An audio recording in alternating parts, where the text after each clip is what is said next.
남편 출근시키고 혼자 청승스럽게 아침밥을 챙겨 먹고 있었는데 남편의 외도 사실을 알려준 남자가 다소 격양된 목소리로 나를 만나고 싶다는 연락이 왔다.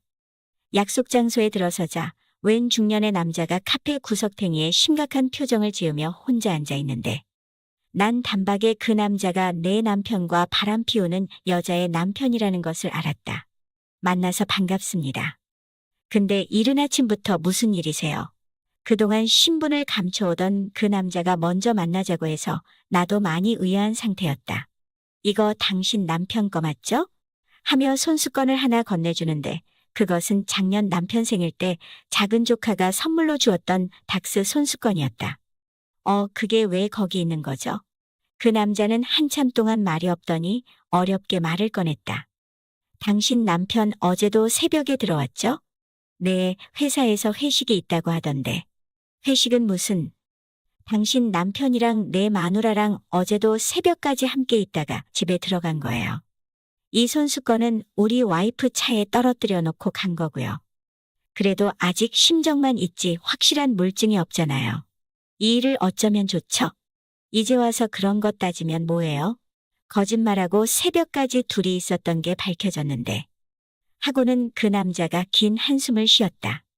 나도 확실한 물증은 잡지 못해 차마 이혼을 하지 못하고 있었지만 둘이 바람 피우고 있다는 건 확신하고 있는 상태였다. 나도 꽤나 답답한 상태였다. 둘의 친분이 남다르다는 것과 거짓말까지 하고 함께 시간을 보낸 것까진 밝혀냈지만 카드 내역, 블랙박스, 주고받은 메시지 등을 아무리 뒤져봐도 두 사람이 불륜을 저질렀다는 증거가 나오지 않았기 때문이다. 순간 답답해서 화장실에 다녀왔는데 그날 처음 보는 그 남자가 날 뚫어져라 쳐다보며 하는 말이 자기 마누라보다 얼굴도 훨씬 예쁘고 몸매 또한 자기 마누라와는 비교도 안 될 정도로 날씬한 것이 훨씬 섹시하게 보이는데 왜 내 남편이 자기 마누라를 만나고 다니는지 모르겠다고 한다. 내가 어이없다는 표정을 지으며 자리에서 일어나려 하자. 잠시만요. 하고는 일어나서 나가려고 하는데 그 남자가 날 붙잡는다. 그럼 우리도 맞바람 피우면 어때요? 그 소리를 듣고 온몸에 소름이 돋았다. 그렇다고 우리까지 그렇게 하면 어째요? 하며 일어서려 했지만 그는 내 팔을 붙잡고 놔주질 않았다. 그리고 내 옆으로 다가와 앉으며 같은 처지 사람끼리 잘해봅시다. 그때부터 나도 모든 것을 체념을 하였는지 그 남자를 순순히 따라 나섰다. 우리 제대로 복수해 줍시다. 그 남자가 더 말을 이어가려 하길래 나도 모르게 손가락으로 그 남자의 입을 막으며 이제 아무 말씀 마세요. 하고는 옅은 미소를 지어 보이고 말았다. 그날 처음 보는 남자와 바람을 피우게 되면서 남편이 다른 여자와 바람났다는 억울함보다는 새로운 남자를 알게 되어 앞으로는 원하기만 하면 언제든지 그 남자를 만날 수가 있다는 생각에 기대 이상의 기쁨과 행복감이 느껴졌다. 안녕하세요. 결혼한 지는 5년 됐고요. 30대 중반입니다. 평상시 생활을 말씀드리자면 4살 된 아들 하나 키우고 있어요. 저의 일상은 아침부터 부랴부랴 움직여서 애기 어린이집에 직접 등원시키고 남편과 같이 출근하고서는 퇴근 후 종일반으로 있는 아기 하원시켜서 집에 와서 아기 목욕시키고 저녁 먹이고 재우고 흔한 워킹맘입니다. 신랑도 출퇴근 시간이 저와 비슷해서 육아에 전적으로 동참하고 있어요. 밥 먹이는 거랑 목욕하는 거, 재우는 거 등등 서로 번갈아가며 누구에게 크게 치우치지 않게 말이죠. 그래서 육아 불참하는 다른 남편들과 비교하며 참 잘하는 사람이라고 생각하며 살아왔어요. 남편이 당직하는 날이면 새벽에 깨서 오는 아기는 온전히 제가 봐야 했지만 그만큼 일요일은 저보고 자유시간 가지라며 자주 아기 데리고 외출해 주거든요. 저에게 보상의 시간도 주고 집에 있을 때 너무나도 가정적인 사람이라서 의심은 눈꼽만치도 하지 않고 생활했어요. 제가 신경 안 쓰는 부분은 아예 생각도 안 하는 스타일이라서 당직 근무가 들쑥날쑥 할 때도 대타하는가 보다 하고 말았어요. 남편이 일주일에 2번 정도로 취미로 하는 운동 모임에 나가거든요. 운동 간 날은 늘 끝나고 모임 사람들과 술 한잔하고 들어와요. 아주 늦게 말이죠. 저도 술을 좋아하고 남편이 아기 봐주면 주말에 가끔씩 친구들 만나 술 마시고 늦는 경우가 종종 있기에 늦는 걸로는 크게 타박하지 않았어요. 아무런 의심도 없었네요. 그만큼 믿은 거겠죠. 근데 운동 모임에 여자들 중 남편과 바람 피우는 여자가 있다는 말이잖아요. 카드 내역을 확인해야 한다는 생각에 남편 잠들 때를 기다렸다가 남편 휴대폰에 깔려져 있는 앱에 접속해 지난달 카드 내역을 확인해 보니 진짜 문자 내용 그대로 제우스라고 찍혀 있더라고요. 아마도 남편이 당직한다고 했던 날과 운동 간다고 했던 날인 것 같은데 한두 번 간 게 아닌 것 같았어요. 너무 놀래서 휴대폰을 놓지 못하고 화면을 한참이나 바라봤어요. 그러고서 동틀 때까지 울었어요. 울고 있으니 해가 났거든요. 다음날 일상처럼 아기 등원시키고 집에서 나서자마자 그 번호로 다시 전화를 걸었습니다. 여전히 전화를 안 받았어요. 연락 달라고 문자 남겼더니 답장이 왔어요. 제 번호를 어떻게 알았냐고 물었더니 더 이상 아무 얘기도 안 할 거라고 당신 남편 엿 먹어보라고 연락했다고 자기만 망가질 수 없다고 하더군요. 그러면서 나하고 연락하려고 새롭게 번호 개통한 거라며 전화를 걸어도 절대 받지 않을 거라 했습니다. 남편이 어디 가서 무슨 잘못을 했길래 이 사람이 저한테 연락 와서 이런 대형 폭탄을 안겨주는 걸까요? 열심히 살고 있던 저는 무슨 죄라고 이렇게 가혹한 벌을 주시는 건지. 남편은 아무것도 모른 채 계속 회사에서 무슨 일 있었냐며 내 기분이 안 좋은 것 같다고 퇴근하고 맛있는 거 먹으러 가자며 달래주는데 도저히 믿기지가 않아요. 이런 제 남편이 어떤 만행을 저질렀길래 억한 심정으로 폰까지 개통해가며 연락을 해온 건지요. 앞으로 어떻게 해야 하는 건지 답답하기만 합니다. 그리고 남편이 도무지 용서가 되질 않습니다. 막상 제게 이런 상황이 닥치니 제가 독한 건지 현명한 건지 몰라도 상당히 이성적으로 생각하게 되더군요. 외도 증거는 어떻게 모을 것이며 각자 경제 활동을 어떻게 해왔는지, 진명의와 차명의 등등 분하게 당한 이 상황을 후하게 돌려주고 싶은 마음이 제일 앞섰습니다. 저도 사회생활을 하고 있고 술도 좋아해서 밖에서 대시 아닌 대시가 많이 있었습니다. 부부가 서로 술을 좋아하는 스타일이라 술이 과하면 행동도 과해진다는 건 너무나도 잘 알고 있습니다. 항상 술이 문제를 부르거든요. 그래도 의리 생각해가면서 선은 지키려고 노력했는데 남편은 그게 안 되나 봅니다. 카드 내역과 문자만으로는 아무런 증거가 안 될 것 같아서 앞으로 어떻게 증거를 잡아야 할지 앞이 막막했는데 당장 저한테 도움을 줄 수 있는 사람은 바로 어제 남편 외도 사실을 알린 그 사람뿐이었습니다. 하루에도 몇 번씩 그 사람에게 문자를 보냈습니다. 남편이 누구랑 바람을 피우나요? 도와주세요. 남편과 이대로는 못 살 것 같고 당장이라도 이혼하고 싶은데 혹시 바람 피우는 증거자료 같은 게 있나요? 그 남자는 오히려 너무 상심하지 말라고 나를 위로해줬다. 그리고 한다는 말이 정신 바짝 차려야지 이대로 무너지면 우리만 손해입니다. 우리라는 단어가 뭔가 의미심장해 보였다. 그 사람과 문자를 주고받은 지 2달쯤 되었을 때 그 사람은 바로 남편과 바람을 피우는 여자의 배우자라고 자신의 신분을 밝혀왔고 얼마 뒤 만나서 차라도 한잔하자는 소리에 약속 장소에 나갔더니 잔뜩 긴장한 얼굴을 한 40대 초반의 중년 남자가 먼저 와서 기다리고 있었다. 나랑 같은 처지에 놓인 사람이라 그런지 생전 처음 보는 사람인데도 연민 같은 게 느껴지더군요. 차를 주문하고 이런저런 이야기를 나누다가 헤어질 때쯤에 그 남자는 한참의 침묵 끝에 어렵게 이야기를 꺼냈다. 우리가 이대로 이혼해주면 남는 게 하나도 없다. 그러니까 우리도 저 사람들처럼 불륜 관계를 한번 이어가면 어떻겠냐고 충격적인 제안을 하는데 자기는 나랑 만나보는 거 마음이 있으니깐 나도 생각했으면 연락을 달라고 하면서 헤어졌다. 남편에 대한 복수심 때문인지 아니면 그 남자가 호감이 가서인지 몰라도 며칠 뒤 나는 그 남자에게 만나보고 싶다고 문자를 보내고 말았네요.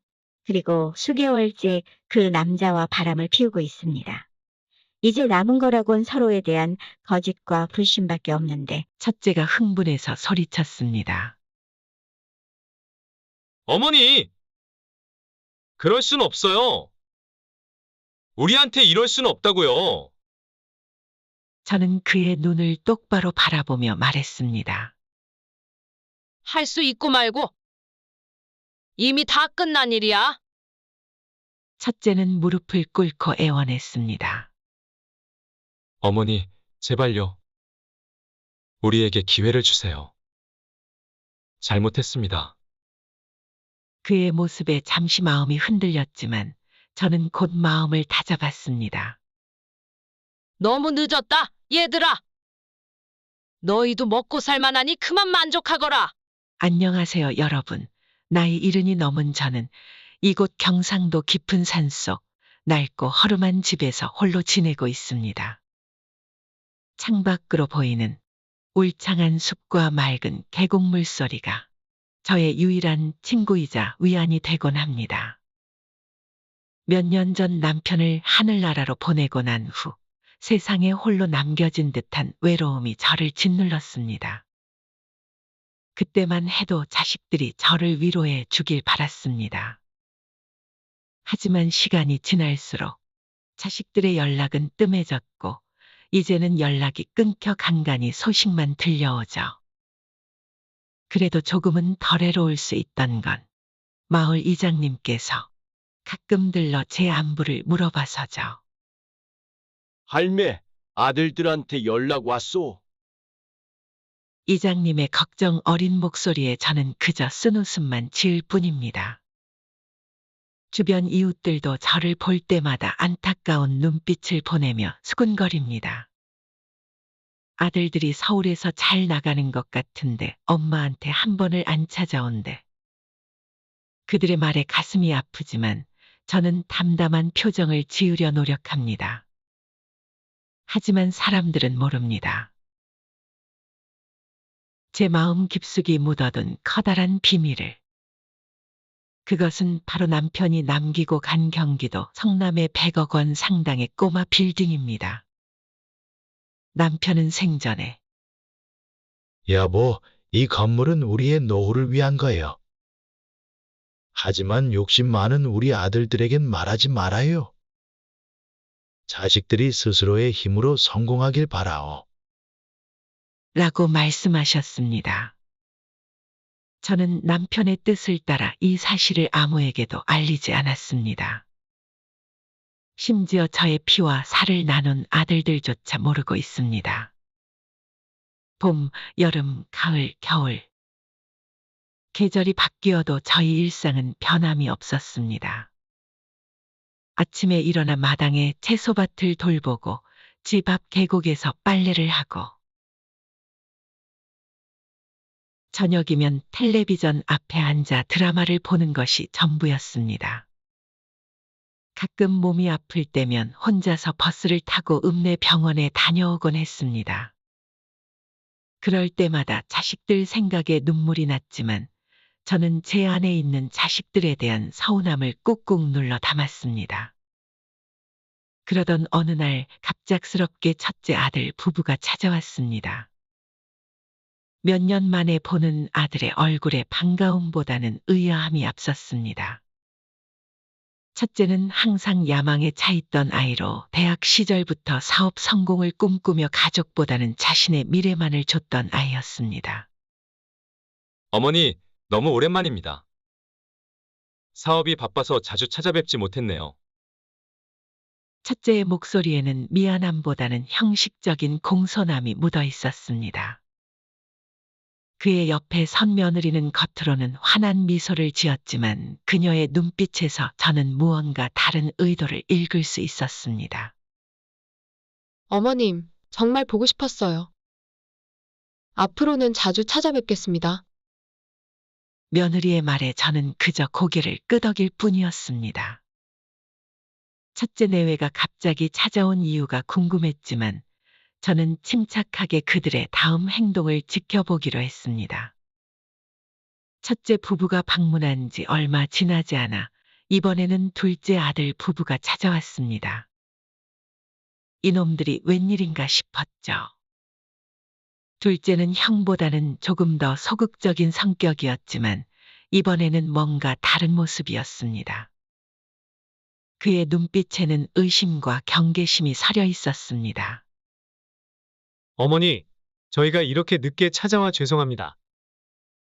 형님이 갑자기 어머니를 찾아뵙다고 해서 저희도 걱정되어 왔습니다. 둘째의 말에 저는 속으로 쓴웃음을 지었습니다. 그래, 너희들끼리 경쟁이라도 하는 걸까? 둘째 며느리도 첫째 며느리 못지않게 눈치를 살피며 저를 관찰하고 있었습니다. 어머님, 집이 많이 어질러졌어요. 제가 좀 도와드릴게요. 둘째 며느리의 말에 저는 고개를 저었습니다. 괜찮다. 다 늙어서 뭐 어떠냐 말이라도 고맙다. 그날 밤 자식들이 모두 돌아가고 난 후 저는 오래간만에 남편과 찍은 사진을 꺼내 보았습니다. 사진 속 남편의 미소를 보며 저는 중얼거렸습니다. 여보, 당신 말이 맞았어요. 우리 아이들이 이렇게 변할 줄은 몰랐네요. 다음 날 아침, 저는 평소와 다름없이 일어나 마당을 쓸고 있었습니다.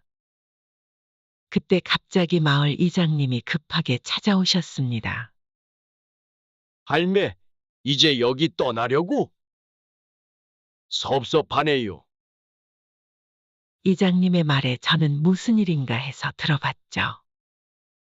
아니, 글쎄 이 집 내놓았다고 부동산에 소문이 쫙 퍼졌던데. 아니요, 제가 내놓은 건 아닌데 어째서 그런 소문이 났죠? 이 순간 저는 저희 첫째 아들이 제 집을 내놓았다는 것을 직감했습니다.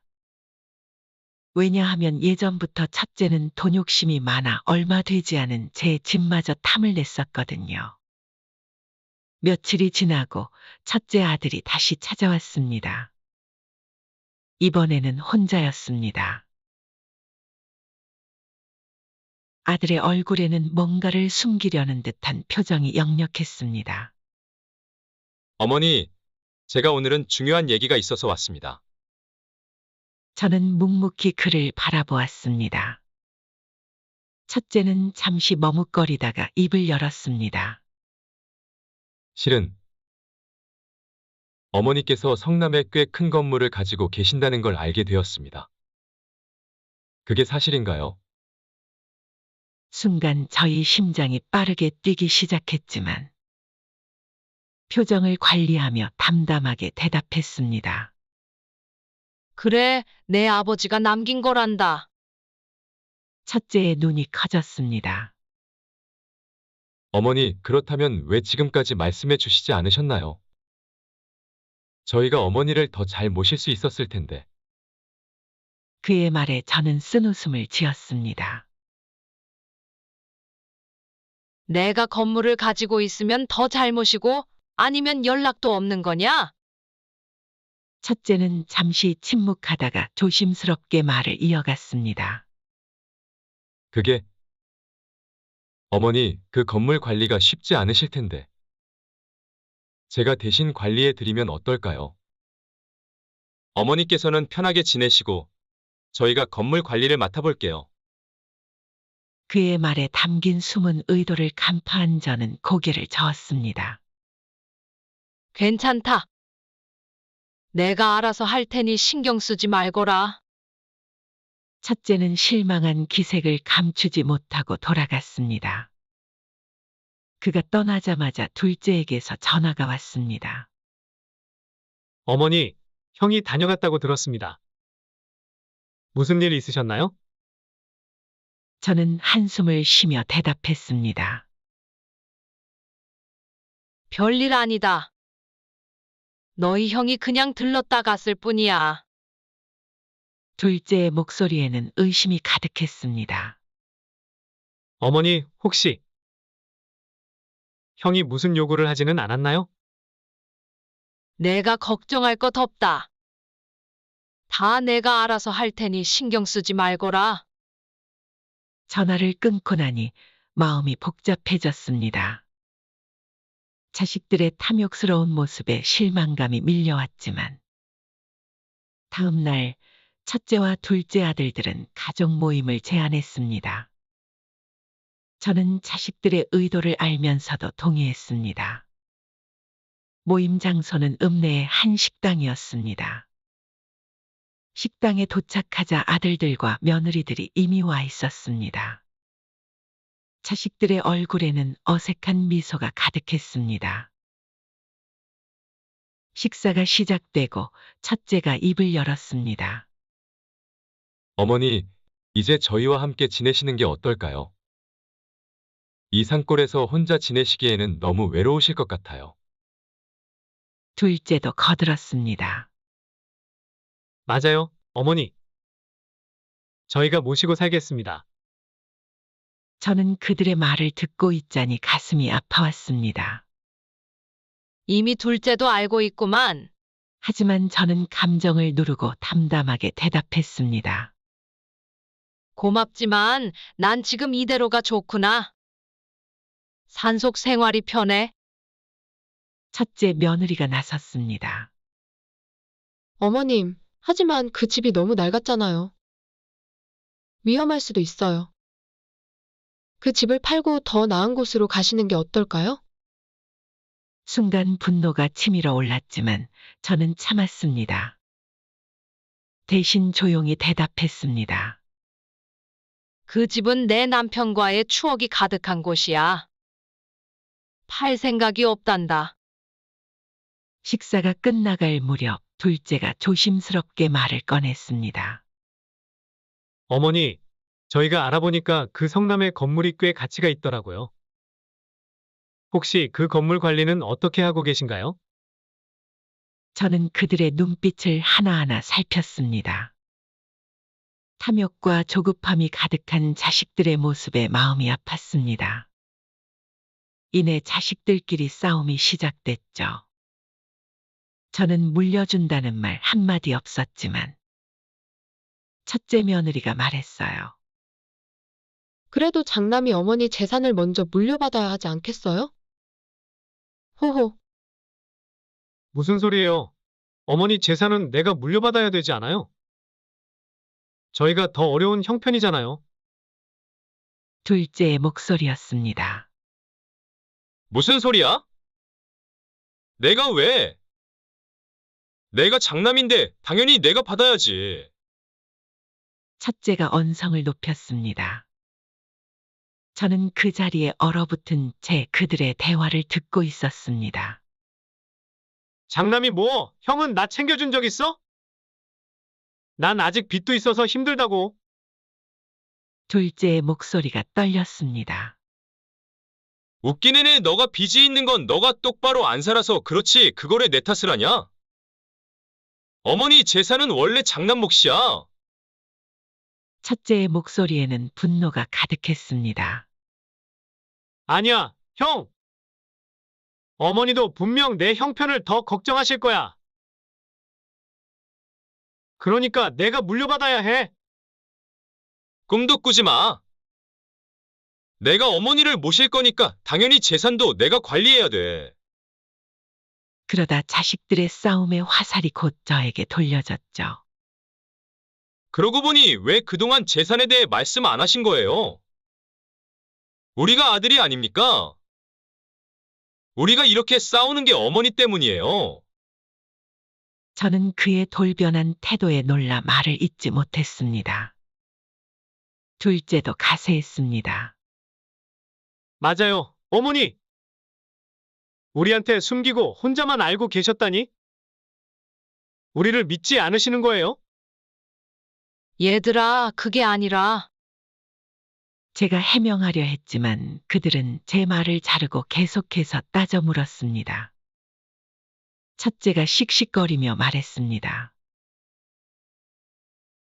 어머니, 우리가 그동안 얼마나 고생했는지 아세요? 그 재산이 있었다면 우리가 이렇게 힘들게 살진 않았을 거라고요. 맞아요, 어머니. 저희 애들 학비도 겨우 대고 빚에 시달리고 있는데 어머니는 그걸 보고만 계셨단 말이에요? 둘째의 목소리에는 원망이 가득했습니다. 저는 충격을 받은 채 그들의 모습을 바라보았습니다. 너희가 어쩌다 이렇게 변했니? 제 목소리가 떨렸습니다. 하지만 아들들은 아랑곳하지 않고 계속해서 따져 물었습니다. 어머니, 이제라도 그 재산을 우리한테 주세요. 우리가 아들이잖아요. 당연히 물려받아야 하는 거 아닙니까? 왜 어머니는 안 주실 것처럼 하세요? 첫째가 강하게 주장했습니다. 너희들 돈이 그렇게 중요하니? 내가 이렇게 살아있는데 벌써부터 재산 걱정이냐? 제 말에 아들들은 당황한 기색을 감추지 못했습니다. 첫째가 변명하듯 말했습니다. 아닙니다, 어머니. 저희는 그저 어머니를 걱정해서. 저는 그의 말을 끊고 일어섰습니다. 난 이만 가봐야겠다. 너희들끼리 잘 얘기 나누거라. 참다 못한 저는 결국 대문을 열고 나갔습니다. 아들들은 저를 보고 깜짝 놀라 말을 멈추었습니다. 집으로 돌아오는 길, 버스 안에서 창밖을 바라보며 저는 깊은 생각에 잠겼습니다. 자식들의 모습에 실망이 컸죠. 그제서야 사별한 남편이 절대 자식들에게 건물을 가지고 있다는 얘기를 하지 말라 한지 이해하게 되더라고요. 집에 도착하자마자 저는 변호사에게 연락했습니다. 변호사님, 계획대로 진행해 주세요. 제 자식들이 제 재산에 대해 어떤 행동을 할지 지켜봐야 할 것 같습니다. 그로부터 며칠 후 첫째 아들이 서류 뭉치를 들고 찾아왔습니다. 어머니, 이건 어머니의 재산을 저희가 대신 관리해 드리기 위한 서류입니다. 여기에 서명만 내주시면 돼요. 저는 서류를 받아들고 천천히 읽어내려갔습니다. 그것은 제 재산에 대한 모든 권한을 교묘하게 첫째 아들에게 넘기는 내용이었습니다. 얘야, 이게 무슨 짓이냐? 난 아직 정신 멀쩡하고 내 돈 내가 관리할 수 있다. 첫째는 당황한 기색이 역력했습니다. 아닙니다, 어머니. 이건 그저 어머니를 보호하기 위한. 저는 그의 말을 끊고 서류를 돌려주었습니다. 가져가거라. 난 서명 안 한다. 첫째가 떠나고 얼마 지나지 않아 둘째가 찾아왔습니다. 그의 표정은 형과는 달리 냉정해 보였습니다. 어머니, 솔직히 말씀드리겠습니다. 그 건물 우리가 관리하게 해주세요. 어차피 살 날도 얼마 안 남으셨잖아요. 제가 잘못일 테니까 믿으시고 편하게 사세요. 그 말을 듣는 순간 제 마음속에 있던 마지막 자비마저 사라졌습니다. 저는 차갑게 대답했습니다. 너희에게 그렇게 가르치지 않았다. 부모를 이렇게 대하라고 가르치지 않았어. 둘째는 제 말에 아랑곳하지 않고 계속해서 재산 얘기만 늘어놓았습니다. 저는 결국 그를 내쫓다시피 해서 보냈습니다. 그날 밤 저는 오랜만에 눈물을 흘렸습니다. 자식들의 모습에 실망도 컸지만 한편으로는 제가 지금 하고 있는 일이 옳은 것인지에 대한 의문도 들었습니다. 하지만 이내 마음을 다잡았습니다. 아침 햇살이 창문을 통해 방 안으로 스며들었습니다. 저는 늘 그랬듯이 일찍 일어나 마당으로 나갔습니다. 꽃밭에 물을 주며 문득 제 인생이 이렇게 될 줄 몰랐다는 생각이 들었습니다. 가슴 한편이 먹먹해졌지만 이내 마음을 다잡았습니다. 그때 멀리서 차 소리가 들렸습니다. 첫째 아들의 차였습니다. 제 심장이 빠르게 뛰기 시작했습니다. 또 무슨 일일까? 불안감과 분노가 동시에 밀려왔지만 저는 평온한 표정을 유지하려 노력했습니다. 어머니, 안녕하세요. 첫째가 공손하게 인사했지만 그의 눈빛은 차가웠습니다. 그래, 이번엔 또 무슨 일이더냐? 저는 담담하게 대답했습니다. 첫째는 포기를 못했는지 주머니에서 서류 봉투를 꺼냈습니다. 어머니, 저도 이제 생전에 어머니 건물 가져가겠다는 말 안 할게요. 대신 어머니 돌아가시고 나면 저한테 증여하겠다는 서류니까 여기에 서명만 해주시면 됩니다. 전에 가져왔던 서류랑은 다른 거니까 천천히 읽어보세요. 순간 분노가 치밀어 올랐습니다. 제 아들이 내 배갈라 나온 아이가 이렇게까지 하다니. 하지만 저는 감정을 누르고 차분히 대답했습니다. 내가 그렇게 돈이 급하니? 내가 널 그렇게 키웠냐? 첫째의 얼굴이 굳어졌습니다. 어머니, 이건 어머니를 위한 겁니다. 나이도 있어 사기를 당하시거나 잘못된 결정을 하실 수 있잖아요. 그 말에 저는 웃음을 참을 수 없었습니다. 사기를 당한다고? 내가 지금 당하고 있는 게 바로 그 사기 아니겠니? 첫째는 당황한 기색이 역력했습니다. 그는 잠시 망설이다가 말을 이었습니다. 어머니, 제발 이해해 주세요. 우리 가족의 미래를 위해서입니다. 가족? 제 목소리가 떨렸습니다. 넌 지금 가족이라는 말을 할 자격이 있다고 생각하니? 첫째는 말문이 막힌 듯 했습니다. 그때 둘째 아들이 들어왔습니다. 그의 얼굴에는 걱정과 조급함이 뒤섞여 있었습니다. 어머니, 형, 무슨 일이에요? 둘째가 긴장된 목소리로 물었습니다. 저는 깊은 한숨을 내쉬었습니다. 너희 둘 다 앉아라. 할 말이 있다.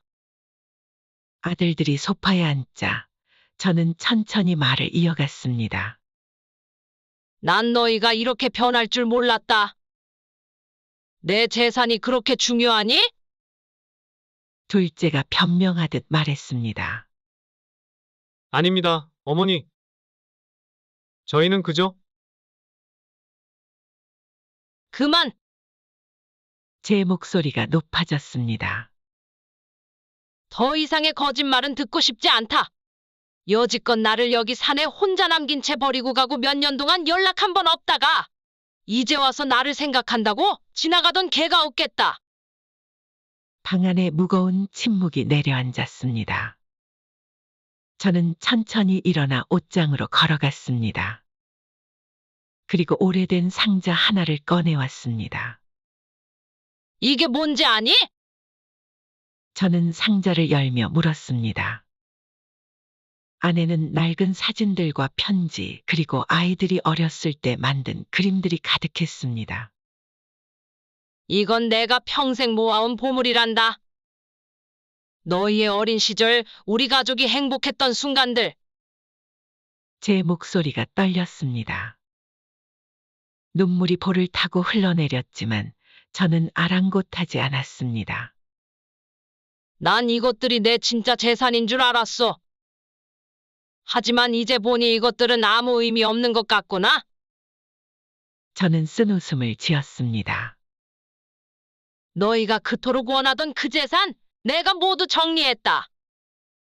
하지만 너희에게 한 푼도 주지 않을 거야. 아들들의 얼굴이 경악으로 물들었습니다. 첫째가 벌떡 일어났습니다. 어머니! 그게 무슨 소리예요? 그럴 순 없어요. 왜 못하겠니? 제 목소리가 차가워졌습니다. 그 돈은 원래 너희 것이 아니었어. 내 돈이고 내가 어떻게 쓰든 자유야. 둘째도 일어섰습니다. 어머니, 제발 다시 한번 생각해 보세요. 우리 가족을 위해서라도. 가족? 제 목소리에 비웃음이 섞였습니다. 너희가 한 행동들이 가족을 위한 거였니? 심지어 날 정신병원에 강제 입원시키려 했다면서? 아들들의 얼굴이 창백해졌습니다. 그들의 음모가 들통난 것을 깨달은 듯 했습니다. 이제 더 이상 할 말 없지? 저는 천천히 일어났습니다. 모든 재산은 이미 처리됐어? 너희는 한 푼도 받지 못할 거야. 대신 그 돈을 기부하기로 했단다. 첫째가 흥분해서 소리쳤습니다. 어머니! 그럴 순 없어요. 우리한테 이럴 순 없다고요. 저는 그의 눈을 똑바로 바라보며 말했습니다. 할 수 있고 말고. 이미 다 끝난 일이야. 첫째는 무릎을 꿇고 애원했습니다. 어머니, 제발요. 우리에게 기회를 주세요. 잘못했습니다. 그의 모습에 잠시 마음이 흔들렸지만 저는 곧 마음을 다잡았습니다. 너무 늦었다, 얘들아. 너희도 먹고 살만하니 그만 만족하거라. 방 안에 무거운 침묵이 내려앉았습니다. 아들들의 얼굴에는 절망과 후회가 가득했습니다. 저는 그들을 바라보며 마지막 말을 남겼습니다. 이제 돌아가거라. 다시는 이 집에 오지 마라. 아들들이 떠난 후 저는 창가에 서서 그들이 떠나는 모습을 지켜봤습니다. 가슴이 찢어지는 듯한 아픔이 몰려왔지만 동시에 이상한 해방감도 느껴졌습니다. 여보, 내가 잘한 걸까요? 저는 하늘을 향해 중얼거렸습니다. 그날 밤 저는 오랜만에 편안한 잠을 잤습니다. 비록 가슴 한켠이 아팠지만 제가 해야 할 일을 마쳤다는 안도감이 밀려왔습니다. 다음 날 아침 저는 일찍 일어나 마당으로 나갔습니다.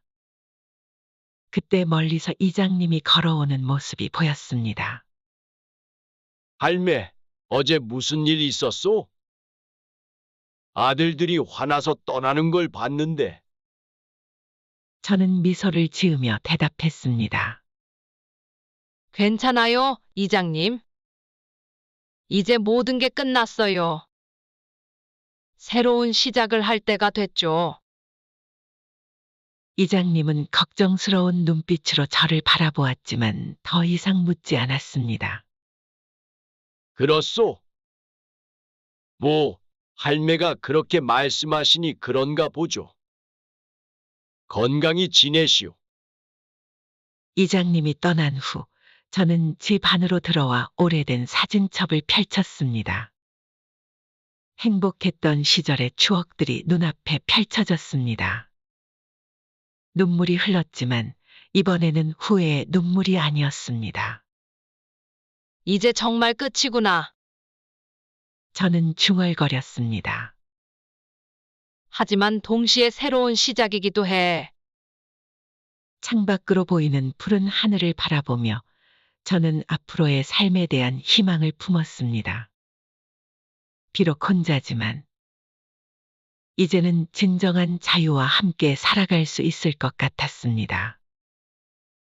아들들이 떠난 후 집안에는 무거운 정적만이 감돌았습니다.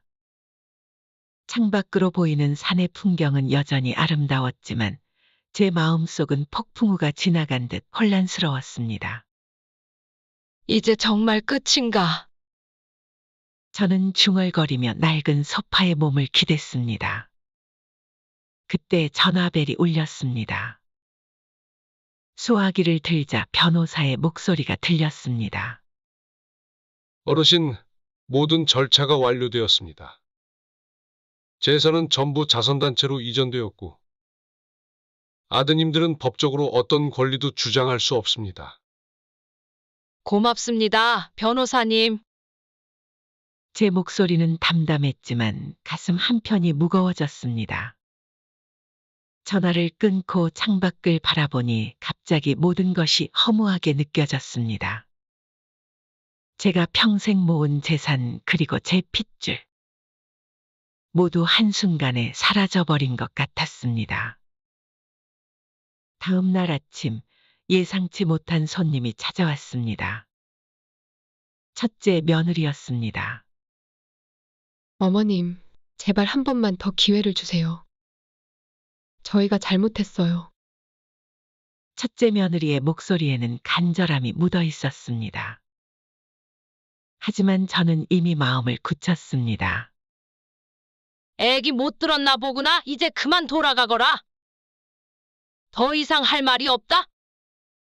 하지만 어머님, 며느리는 애원하듯 말했지만 저는 단호하게 문을 닫아버렸습니다. 그 후로 며칠 동안 둘째 아들과 둘째 며느리도 찾아왔지만 저는 그들 모두를 문전박대했습니다. 매번 문을 닫을 때마다 가슴이 찢어지는 듯한 고통이 밀려왔지만 저는 참아냈지요. 그렇게 한 달이 지났을까요? 이제 더 이상 자식들이 찾아오지 않았죠.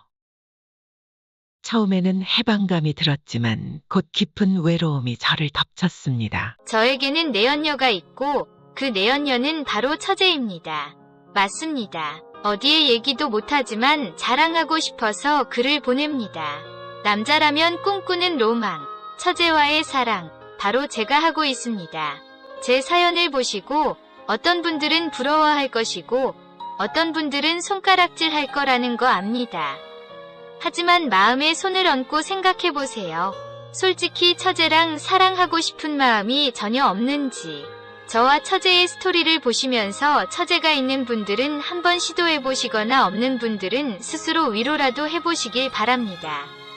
저는 어렸을 때부터 남달랐습니다. 청소년기에 부쩍 자라더니 친구들보다 크기가 남달랐습니다. 3살 위 형이 있는데 형도 큰 편이긴 한데 형 친구들이랑 같이 목욕탕을 가서 봐도 저는 형들보다도 컸습니다. 그래서 형 친구들도 매번 저를 부럽다고 할 정도였습니다. 대학교에 입학해서 처음 사귄 여자친구와 처음 사랑을 나눴습니다. 그 여자친구도 처음이고 저도 처음이다 보니 서툴기도 했지만 여자친구는 제가 너무 커서 그런지 너무나도 아파했습니다. 그녀도 저를 많이 사랑했지만 아직 어리고 경험이 없어서 그런지 제 품에 안긴 다음 날이면 아프다는 얘기를 자주 했습니다.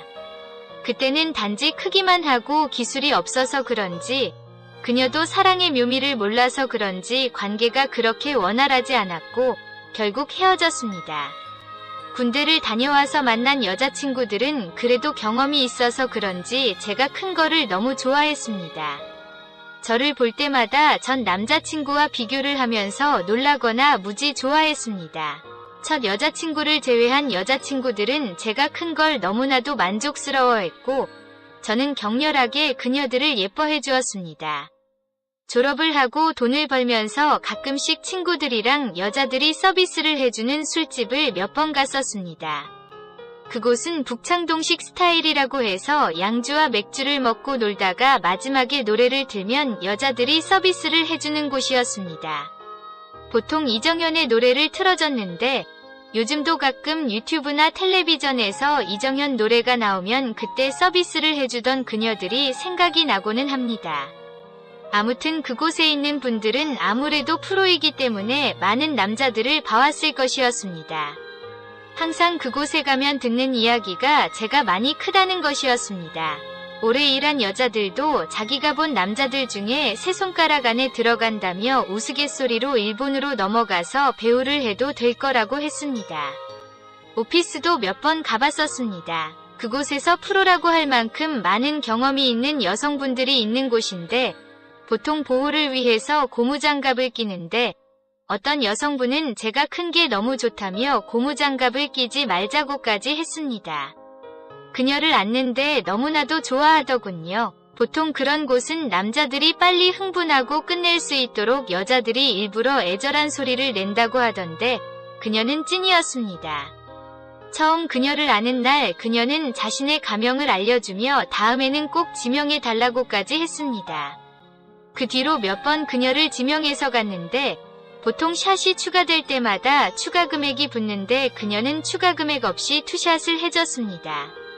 그러다 나중에는 따로 연락처를 알려주었고 몇 번 밖에서 만나서 따로 그녀를 안기도 했습니다. 공짜로 그녀를 아느니 좋기는 했지만 아무래도 밤에 일하는 그녀이기에 시간을 맞추기가 힘들었고 많은 남자를 상대하는 그녀다 보니 솔직히 병에 걸릴까 걱정도 됐습니다. 3에서 4개월 만나고 그녀와의 관계를 끝냈습니다. 결혼할 나이가 되어서 지금의 아내와 소개팅을 했고 아내가 예쁘지는 않지만 성격도 좋고 조건도 잘 맞아서 결혼을 했습니다. 아내는 평소에는 무뚝뚝하고 내성적이었지만 저에게 안길 때면 너무나도 적극적이었습니다. 아내와의 궁합이 너무 좋아서 신혼 초에는 매일 아내를 안았고 조심한다고 했는데 아이도 빨리 찾아왔습니다. 아내가 임신을 하다 보니 아무래도 아내를 안을 수가 없었고 그러다 몇 번 다른 여성을 만나기도 했습니다. 아내에게는 3살 밑에 여동생이 있는데 처음 만났을 때부터 딱 봐도 좀 놀았을 것 같았습니다. 아내는 장인어른을 닮아서 얼굴은 예쁘지 않고 키도 아담하고 내성적이고 똑똑한 것에 비해 처제는 장모님을 닮아서 얼굴도 예쁘고 키도 크고 늘씬하고 애교도 많았습니다. 처제를 처음 봤을 때는 처제를 먼저 알았더라면 좋았을 것 같다는 생각이 들 정도였습니다. 처제는 얼굴값을 하는지 바람기가 있어 보였고 결혼 전에는 정말 여러 남자를 만나는 것 같았습니다. 친구들과 클럽에 가는 것도 좋아하고 가끔씩 처가에 갈 때도 밤에 안 들어오는 것을 보면 원나이트도 가끔 하는 것 같았습니다. 그때마다 처제를 안을 남자친구나 원나이트 상대들이 부럽기는 했습니다. 연애를 많이 해본 여자가 결혼을 잘 한다고 하던데 그 말이 맞는 것 같습니다. 처제도 결혼할 때쯤 돼서 선을 보더니 직업도 좋고 집안도 빵빵한 남자를 데려왔습니다. 그 남자는 딱 봐도 공대남 스타일로 외모는 비록 보잘것없지만 여자가 시키면 시키는 대로 하는 말 잘 듣는 로봇 스타일이었습니다. 연애 경험도 많이 없어 보이던데 아마 처제의 예쁜 미모와 여우짓에 흠뻑 빠진 것 같았습니다. 솔직히 처제처럼 예쁘고 괜찮고 연애 경험이 많은 여자를 동서처럼 연애 경험도 많이 없을 것 같은 남자가 감당할 수 있을까 하는 생각이 들었습니다. 돈이랑 직업도 중요하지만 부부 사이에는 궁합도 중요한 거니깐요. 동서가 처제랑 결혼 날짜를 잡고 같이 목욕탕에 간 적이 있었는데 딱 봐도 동서는 작았습니다. 키도 덩치도 다 작았습니다. 그걸 보니 처제가 결혼 후에 밤마다 많이 외롭겠구나 하고 생각했습니다. 처제의 앞날이 걱정되었습니다. 처제와 동서는 결혼을 했고 아이 하나를 낳고 살았습니다. 처제는 저희 집에서 얼마 안 떨어진 곳에 살았는데 아무래도 동서네가 잘 살다 보니 더 넓은 평수에 신축 아파트를 자가로 사서 시작하더군요. 그것도 부럽고 예쁜 처제를 밤마다 안는다는 생각을 하니 정말 부러웠습니다. 저희와 처제네 아이가 둘 다 딸인데 둘이 너무 친하기도 하고 아내와 처제도 친하기도 해서 어렸을 때부터 같이 만나는 날이 많았어요. 동서는 일하느라 바빠서 잘 못 보는 날도 있었고 가끔씩 같이 와서 술 한잔 하는 날도 있었습니다. 보통 처제가 우리 집에 놀러 왔는데 애들이 조금 커서 자기들끼리 놀게 되는 나이가 되니 아내, 처제 이렇게 셋이서 이야기를 하거나 술을 한 잔씩 하는 경우가 많았어요. 처제가 술을 많이 먹은 날에는 동서가 데리러 오거나 아니면 처제랑 조카가 저희 집에서 자고 가는 날도 종종 있었습니다. 아내는 술을 잘 마시지 못해서 처제랑 늦게까지 먹는 경우가 많았습니다. 처제는 원래 남자를 잘 알고 애교도 많은 스타일이라 처제와 단둘이 술을 먹게 되면 솔직히 이상한 생각을 하기도 했습니다. 소설이나 영화 같은데 많이 나오잖아요. 형부와 처제가 눈이 맞아서 불륜을 저지르는 내용 말이에요. 처제가 술에 취해 애교를 부리거나 저에게 살짝 스킨십을 하는 날이면 저도 불끈불끈 일어나기도 하고 처제를 안고 싶다는 생각이 강렬한 적도 많았습니다. 하지만 그런 생각을 실제 행동으로 옮겼다가 처제에게 거절당하거나 아내에게 걸렸을 경우의 파장을 알기에 참을 수밖에 없었어요. 그때도 지금까지도 아내를 정기적으로 안으며 사랑을 하고 있고 아내와의 사랑에 전혀 부족함은 없습니다. 하지만 남자는 동물이잖아요. 다른 여자를 안고 싶기도 하고 게다가 그게 처제라면 더 짜릿할 것 같았습니다. 물론 그동안 다른 여자를 안 만나본 건 아니에요. 친구들이랑 술을 먹다가 옆 테이블과 합석해서 눈이 맞아서 몇 달간 만났던 유부녀도 있었고 결혼한 걸 굳이 얘기 안 하고 만났던 싱글도 있었습니다. 나이트를 가서 원나이트도 몇 번 했었는데 그런 여자들을 안는 것도 좋지만 처제를 정말 안아보고 싶었어요. 그러다 1년 전쯤 일이었어요. 그날도 처제와 조카가 놀러 왔다가 자고 갔어요. 아이들은 딸방에서 같이 잠들었고 어른들끼리 술을 마시고 있을 때였어요. 셋 다 좀 마셔서 얼큰이 취했고 아내는 곧 안방으로 들어갔어요. 처제랑 술을 좀 더 마시고 있는데 처제 안색이 안 좋아 보였습니다. 그래서 연유를 묻자 처제는 망설이더니 이내 하소연을 하기 시작했습니다. 처제는 아내가 부럽다고 했습니다. 아내랑 처제가 많이 친하고 수다도 자주 떨다 보니 부부관계 얘기까지 나눈 것 같았습니다. 아내는 제가 크기도 하고 결혼한 지 20년이 다 되어가는데 정기적으로 사랑도 나누고 부부금술도 좋다고 얘기했었나 봅니다. 처제는 동서가 부유하고 돈도 많이 버는 것은 정말 마음에 드는데 처음부터 궁합이 그렇게 맞지 않았다고 합니다. 그래도 신혼 때는 동서가 자기를 많이 안았는데 아이를 낳고 잠시 관계를 끊었다가 다시 시작하려고 하니 매가리가 없어졌다고 합니다.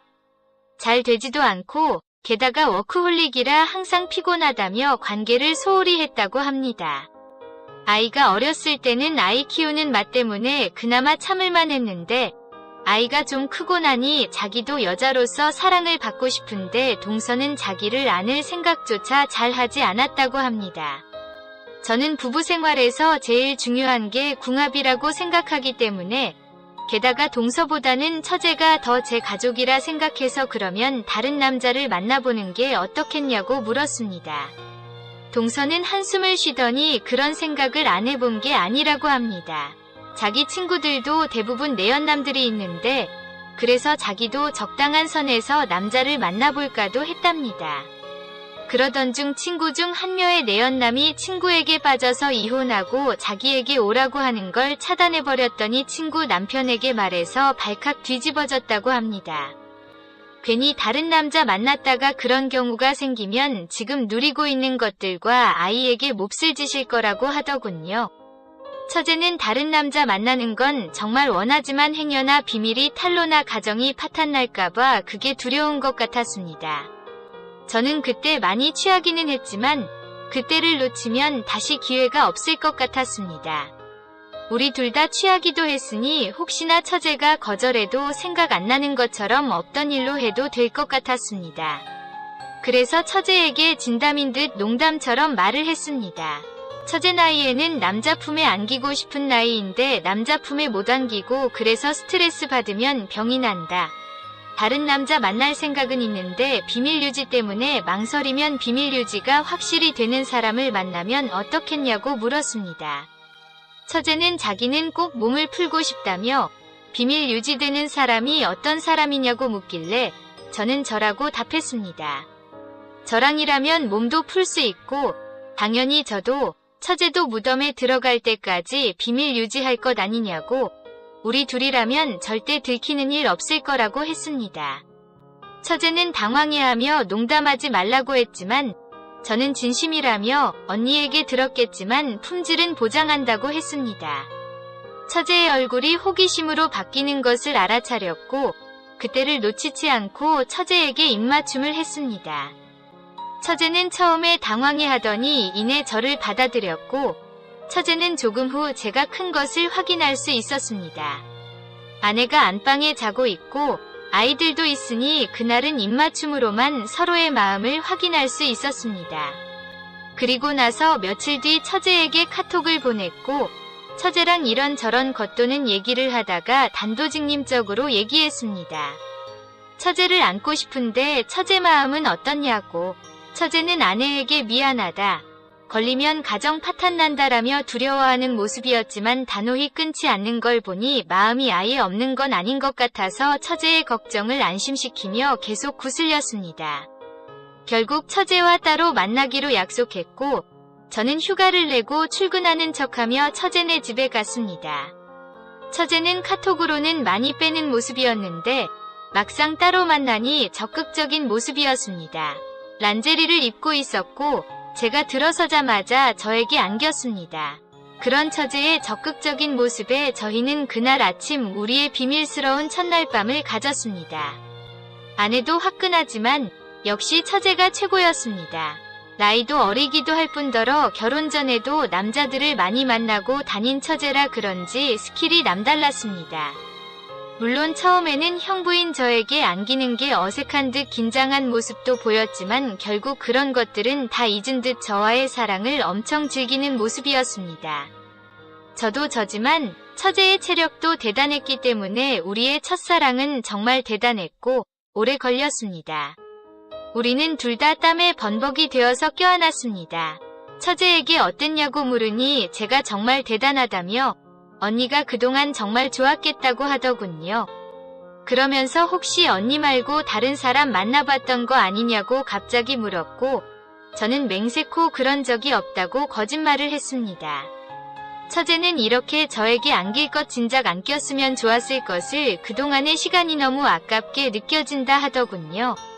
그 모습이 너무나도 좋아서 다시 한번 처제를 꼭 안고 사랑해 주었습니다. 그날 저는 처제를 3번이나 그것도 정성스럽게 안아주었습니다. 그 이후로 처제는 저를 찾았고 저도 아내나 동서에게 들키지 않게끔 조심하면서도 되도록 자주 처제를 안아주었습니다. 보통 반차를 내서 오후에 처제네 들러서 처제를 사랑해주다가 집으로 퇴근했습니다. 동서가 출장이라도 가는 날에는 갖은 핑계를 대면서 처제와 오랫동안 사랑을 했습니다. 그동안 다른 여자를 안았을 때에도 한 번도 아내에게 걸리지 않은 저지만 만약 지금 처제의 은밀한 관계가 들키면 정말 큰 일이기 때문에 아내가 눈치채지 못하도록 오히려 평소에는 아내에게 더 잘하고 아내를 더 자주 안아줍니다. 아내와 처제를 번갈아 가며 안기 위해 몸에 좋은 것들도 잘 먹고 수시로 스쿼트 운동이나 맨손 운동을 하면서 체력도 키우는 중입니다. 두 자매를 일주일에 2번은 안고 있으니 체력이 제일 중요한 것 같습니다. 요즘은 정말 하루하루가 즐겁습니다. 이런 일이 생기기를 그동안 정말 간절히 바랬지만 이렇게 실제로 일어날지 몰랐습니다. 여러분들도 혹시나 모르니 적당하게 처제를 한 번 떠보면 저처럼 행운을 누릴 수 있지 않을까요? 조그만 맥주집을 아주머니 한 사람을 두고 바쁠 때는 알바를 고용해서 일을 하고 있습니다. 저에게는 딸이 하나 있습니다. 5년 전에 결혼해서 우리 집 근처에서 살다가 2년 전 우리 집으로 이사를 와서 같이 살게 되었습니다. 딸아이에게는 아직 아기가 없습니다. 아기가 들어서지 않아서인지 아직 낳지 않기로 결정한 건지 몰라 몇 번 물어보았지만 대답이 시원찮아서 더 이상 물어보지 않았습니다. 어릴 때부터 자신의 일은 언제나 깔끔하게 해치우는 성격이었기 때문에 알아서 어련히 할까 싶어 물어보지 않았습니다.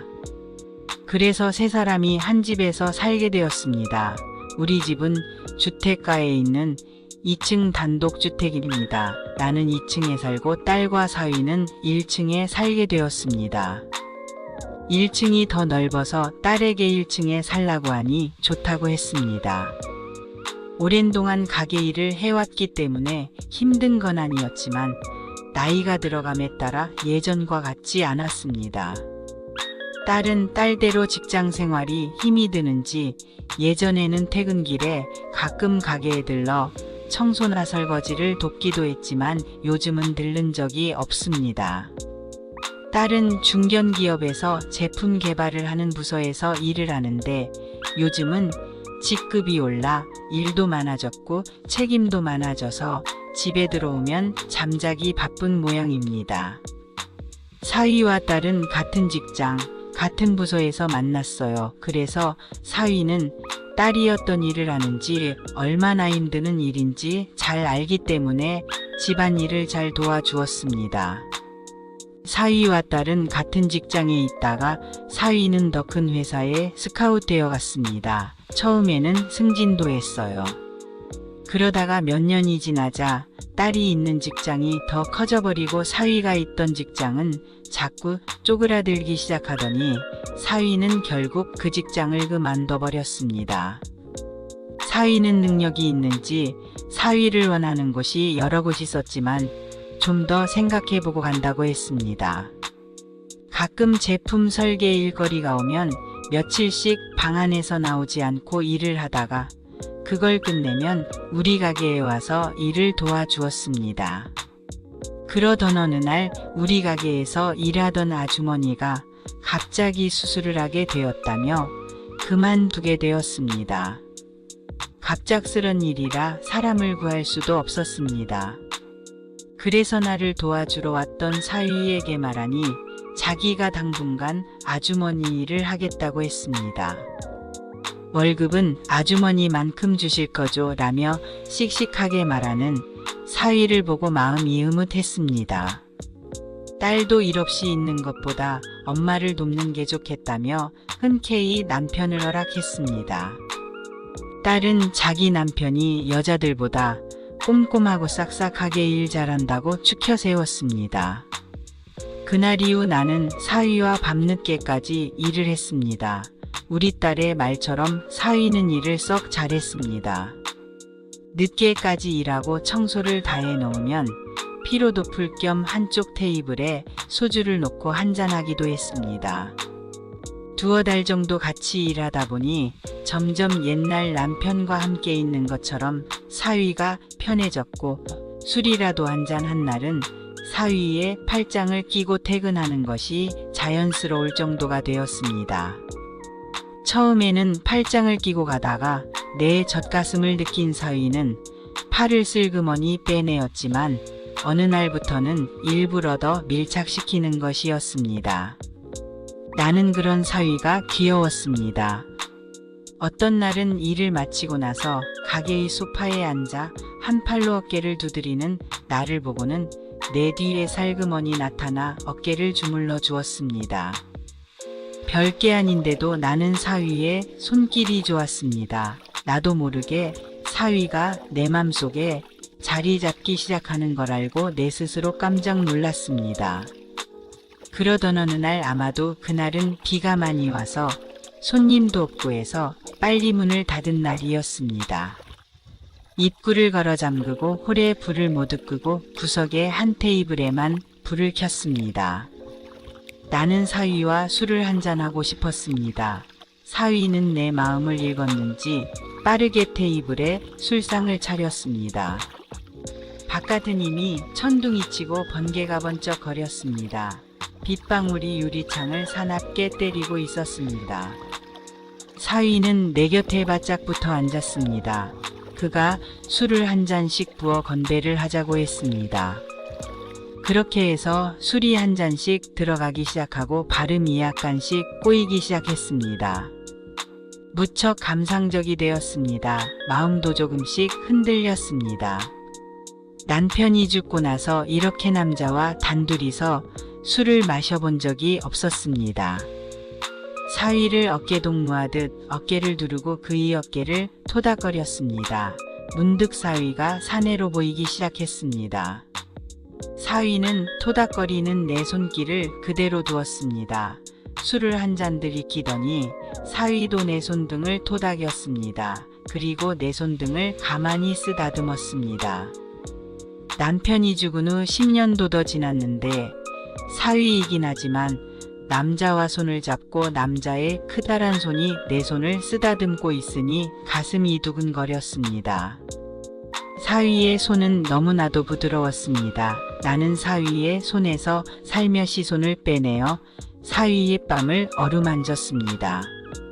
사위는 나의 이러한 행동이 엄마 같다고 생각했겠지만 나는 사위가 이미 내 애인이라도 된 듯이 내 행동은 술기운 때문에 그침이 없었습니다. 마음이 알싸해졌습니다.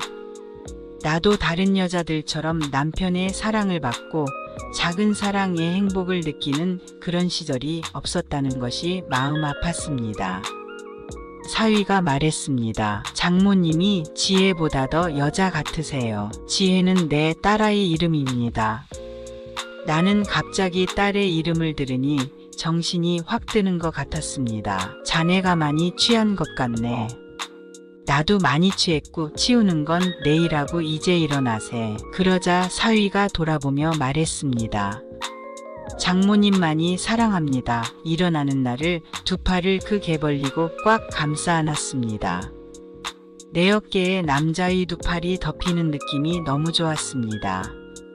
잊고 있던 옛 시절이 되돌아온 기분이랄까 어쨌든 좋은 느낌 때문에 그대로 가만히 있었습니다. 갑자기 사위의 얼굴이 덮쳐왔습니다. 몸을 약간 틀기는 했지만 그런 몸짓은 거부의 표시가 아니라고 사위는 생각했을 것입니다. 이미 머릿속의 이성과 몸이 다르게 움직였습니다. 어딘지 모르게 숨겨져 있던 나의 욕망이 강하게 되살아났습니다. 욕망이 이성을 지배하게 되자 신음소리가 나도 모르게 새어나왔습니다. 나는 차츰 그를 받아들이고 있었습니다. 따뜻한 입술에 감촉이 너무나 황홀했습니다. 10년 이상 혼자이던 쉰을 넘긴 여자가 이렇게 젊은 남자와 부둥켜 안는다면 누군들 정신을 차릴 수 있을까요? 누군들 거부할 수 있을까요? 우리는 한참을 그렇게 있었습니다. 행복했지만 불편했습니다. 불편했지만 행복했고요. 사위는 나를 부둥켜 안으면서 장모님 내 연인이 되어주세요 라고 속삭였습니다. 나는 내 의지와 관계없이 술기운과 순간어 분위기 때문에 고개를 약간 끄덕였지만 그간의 의사를 알아들었는지는 알 수가 없었습니다. 시간이 얼마나 지났는지 알 수가 없었습니다. 그 시간이 영원히 지나가지 않았으면 하고 기도하고 있었습니다. 그러다 정신을 차려야 하겠다는 생각이 퍼떡 들었습니다. 힘들게 사위를 떼어내며 말했습니다. 이 일은 무덤까지 비밀이다. 그렇게 하지 않으면 우린 다 죽어 알지. 알겠다고 사위가 대답했습니다. 그리고 오늘은 그만 가자고 말했습니다. 사위는 아쉬운 듯 잡고 있던 내 손을 천천히 놓았습니다. 10년의 외로움이 윤리 따위는 다 부질없는 것으로 만들었습니다. 집으로 돌아오면서 어찌나 비바람이 세찬지 우산을 썼는데도 온몸이 흠뻑 젖어서 들어왔습니다. 우산을 던지듯 하면서 나는 내가 사는 2층으로 들어왔고 사위는 딸이 한참 자고 있을 1층으로 들어갔습니다. 문부터 잠궜습니다. 2층은 1층의 내부 통로와 같았기 때문에 평소에는 문을 잠그지 않았습니다. 내가 이렇게 흥분해 있는데 사위는 얼마나 흥분해 있을지 충분히 알 수 있었습니다. 나는 남자의 흥분이 여자보다 더 무모하다는 것을 알고 있습니다. 그래서 사위가 흥분을 못 이기고 들어올까봐 일부러 문부터 잠궜습니다. 혹시 딸이께서 이러한 것을 눈치챈다면 하늘이 무너지는 것과 같은 낭패이기 때문이었습니다. 그렇지만 나는 사위가 들어와서 같이 샤워를 하는 상상도 했고 10년 이상을 가져보지 못한 남자의 맨몸을 느껴보고도 싶었습니다. 그러한 상상을 하면서 욕실에 들어가 물을 틀었습니다. 이미 젖어있는 몸 위로 따뜻한 물이 흘러내렸습니다. 손으로 가만히 가슴을 올려보았습니다. 내가 생각해도 아직 자신이 있었습니다. 배꼽 아래를 내려다보고 이제 나기 시작하는 희끗한 것만 없다면 아직은 괜찮은데라고 생각하고 있는데 바깥의 서문을 두드리는 소리가 약하게 들려왔습니다. 물론 사위이겠죠. 사위도 열쇠를 가지고 있어 열고 들어올 수도 있습니다. 문을 두드려 내 의사를 알고 싶었을 거라고 짐작했습니다. 나는 못 들은 척 했습니다. 몇 번 더 두드리는 소리가 들렸고 곧 인기척이 없어졌습니다. 그날 밤 한잠도 자지 못했습니다. 꿈을 꾸는 듯 자는 듯 새벽이 왔습니다. 다음 날 평소보다 조금 늦게 가게 문을 열었습니다. 사위와 알바생도 출근했지만 다들 평소보다 말이 없었습니다. 알바생은 우리들의 분위기가 무거우니 자연스레 말수가 줄었고요. 그 다음 날도 그랬고 그 다음 날도 마찬가지였습니다. 그러면서 일주일이 훌쩍 지나가 버렸습니다. 그날도 여느 때와 마찬가지로 알바생이 퇴근한 뒤 늦은 밤이 되자 손님이 끊어졌습니다. 어제 우리 늦게까지 일했으니 오늘은 일찍 문 닫고 퇴근할까? 내가 그렇게 말하자 일찍 문 닫는 것은 찬성인데 퇴근보다는 이야기 조금 하는 게 어때요? 라고 사위가 말했습니다. 사실 나는 그날 밤부터 갑자기 달라진 상황에 적응할 수가 없어 그 현실을 피하고 싶었던 것입니다. 사위는 내 말에 아랑곳하지 않고 불을 끄고 문을 걸어 잠궜습니다. 그러고는 한쪽 테이블에 술잔 과수를 말없이 가져다 놓기 시작했습니다. 사위가 내 손목을 잡고 벽면 소파에 앉힐 때까지 물끄러미 사위를 지켜보고 있었습니다. 나는 며칠 동안 많은 생각을 했었고 이래서는 안 된다고 여러 번 생각했지만 이미 사위를 떼어낼 수는 없을 것 같았습니다. 이왕 이렇게 된 거 적극적으로 내 감정을 표현해 볼까라는 생각도 했지만 사위를 보면 어색했습니다. 사위도 내 마음속 갈등을 잘 아는 듯 했습니다. 사위는 장모님이 마음 바뀔까봐 걱정했다면서 얼마나 장모님과 단둘이 있고 싶었는지 모른다고 말했습니다. 사위를 가볍게 안아주었습니다. 그리고 사위의 손을 끌어 의자에 앉혔습니다. 앉아서 술이나 마시자고 말했습니다. 사위는 술을 평소보다 빠르게 마셨습니다. 나도 그에 맞춰 마시다 보니 술 기운이 빨리 올라왔습니다. 술은 어색한 행동을 자연스럽게 보이도록 하는 신비한 힘을 가졌습니다. 그 신비한 힘을 빌려 나는 사위의 얼굴을 양손으로 끌어당겼습니다. 그리고 내 입술을 사위의 입술에 가져다 대었습니다. 사위의 몸에 점점 힘이 들어가는 것이 느껴졌습니다. 얼마 후 사위는 테이블을 밀어내고 소파 2개를 가져다가 마주 놓았고 우리는 그 위에 누웠습니다. 근처에 있던 술병이 요란한 소리를 내며 넘어지는 소리가 들렸습니다. 소파가 삐걱거렸고 사내의 그것이 그렇게 딱딱한지 새삼스러웠습니다. 10년을 잊고 살아왔으니까요. 그동안 인생을 정말 무의미하게 살아온 것 같았습니다. 우리는 어루만지기도 하고 쓰다듬기도 하였습니다. 그날 횟수를 모를 정도로 깊이 빠져들었습니다. 끝났다 싶으면 다시 일어났습니다. 역시 젊음은 대단한 것이었습니다. 오랜 세월을 잊고 있던 사랑을 했습니다. 일을 마치고 내가 눈물을 흘리자 왜 우시냐고 하면서 사위는 나를 꼭 껴안았습니다. 나도 내가 흘리는 눈물의 의미를 알 수 없습니다. 그게 다 무슨 소용이 있을까요? 요즘 사위는 딸이 출근하고 나면 언제나 위층으로 올라옵니다. 우리는 출근할 때까지 밥을 먹기도 하고 함께 누워 있기도 하고 사랑을 나누기도 합니다. 지금 나는 너무 행복합니다. 언제까지 이런 생활이 유지될지는 알 수 없지만 언젠가는 종말이 오겠지요. 정상적인 관계가 아니니까요. 그런 날을 상상하면 우울해지기도 합니다.